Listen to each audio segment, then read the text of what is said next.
I was 20 when I went on my first mission trip. It was through my college. I went to a small, private, American Baptist affiliated school. And for our size, we had a pretty active missions team. There were 3 consistent mission trips each year, plus some others on occasion. I'd honestly never thought that mission was for me when I started college. That was for other people who were called to be missionaries. But I felt the tug to go, so I did.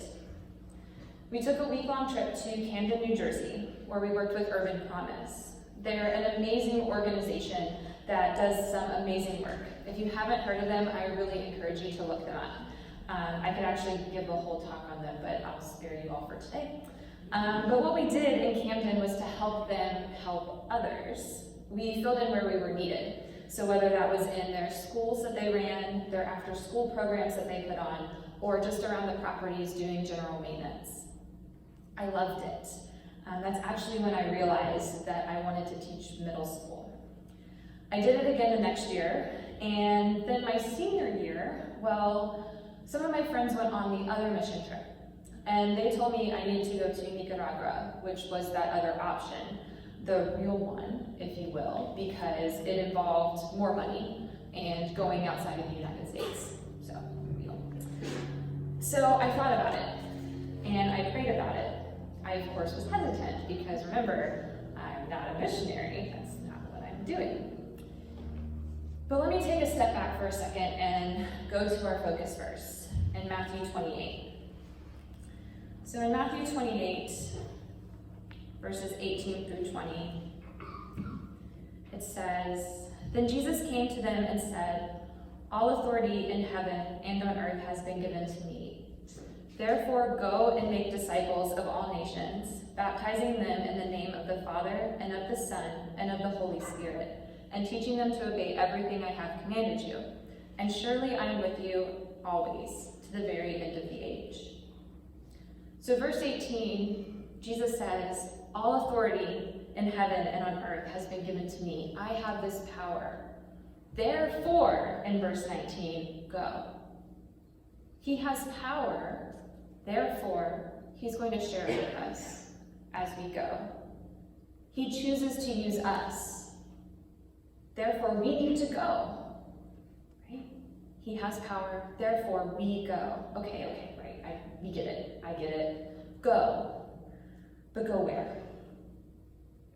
Before we go back to that, I'm reminded of the story of the healing of the demon-possessed man, or men, depending on which gospel you read. I'm going to look at the version in Matthew. So looking at the version in Matthew 8, chapter 8, verses 28 to 34. So if you want to turn there, if you want, don't have to. But in Matthew chapter 8, verses 28 to 34.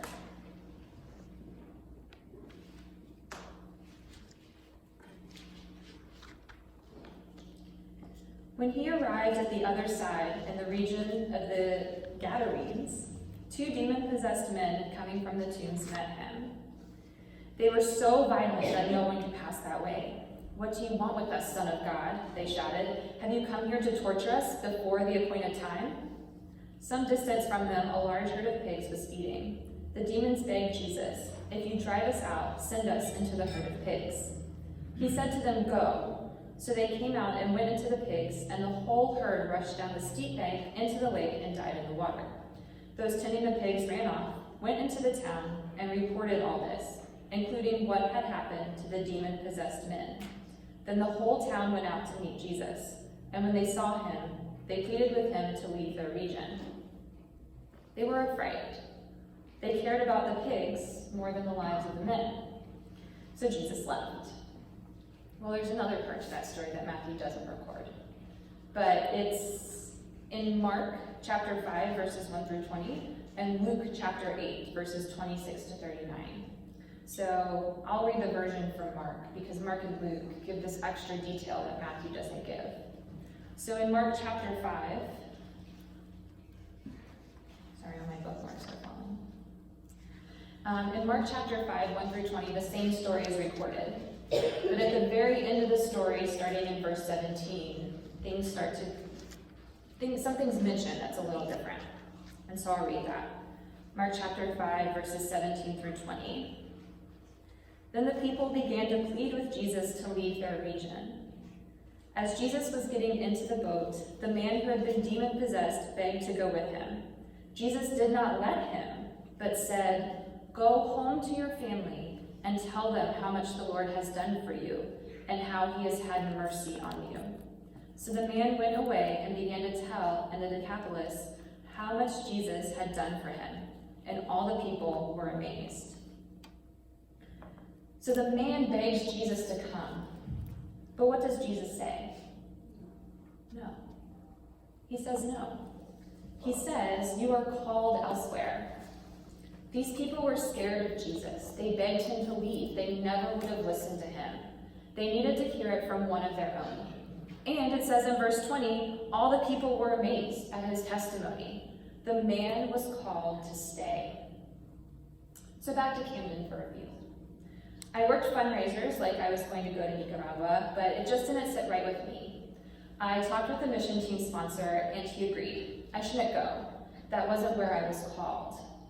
But what if instead I went on both trips to Camden that year? What if I went over spring break to Camden instead, and then again in May, when I usually went? Well, that actually felt right. Granted, I was still going, but I was in essence staying in a place where we had been building connections, called to work in a field close to home. What's interesting about what's called the Gospel Commission in Matthew 28 is its verbiage. I could probably do a whole sermon on that, but again, I'll spare y'all. That's not my area of expertise. What I will mention is the word go. The Greek word for this can be translated a few different ways. In other places in the Bible, it's translated as travel, traverse, or go one's way. So it doesn't necessarily mean go, like go far away. That's how we often think of mission, right? Or at least how I often think of mission. And of course, going far away is really important. It's so important, and I don't want to detract from that. But that doesn't mean that we, who aren't called to go far away, get out of doing mission, just because we're here and not in another state or city or country. We all go. We all go about our days. We all travel, even if it's just a short distance, like to work or taking a walk around our neighborhood. And because of this, I really like the way the Message puts it. It uses this concept of everyday going in its interpretation. So back again in Matthew 28, but this time I'll be reading from the Message. Jesus, undeterred, went right ahead and gave his charge. God authorized and commanded me to commission you. Go out and train everyone you meet, far and near, in this way of life, marking them by baptism in the threefold name, Father, Son, and Holy Spirit. Then instruct them in the practice of all I have commanded you. I'll be with you as you do this, day after day after day, right up to the end of the age. Go out and train everyone you meet, far and near. Do it every day. Do it in your ordinary, day-to-day life. We are active participants in this. We are all called to go. Go in the world without being of it. Go and live a Jesus-filled life. Go and bring others into this with God life. God will make a way. He makes ways. He's a way maker. He has power that he's given to us. So I did this. I actually had a really unique experience in March when I went back to Camden. We worked in a homeschool middle school, and a few of us on the trip were education majors, so we were really able to help out where they needed us. I was able to help a lot of students with their math, since their math program was online and they didn't have a lot of access to tutors. We also made friends with someone from Germany who was doing service abroad there. I can't remember how much we talked about his home since I'd been there and we could discuss that, but I do remember that the connection was made. It made working there much easier with all of those connections. After that trip, I got my church involved. In March, the people at Urban Promise told us what they needed so we could collect it and bring it in May. Between March and May, we collected donations, both physical objects and money. And with that, we were able to help them restock at the end of the school year when they were running low. And we bought them a basketball hoop with the money we raised, something that had gone unchecked on their wish list for a long time.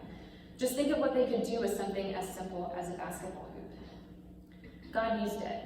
God used me. It's his story, really, his ministry, and I got to play a really small role.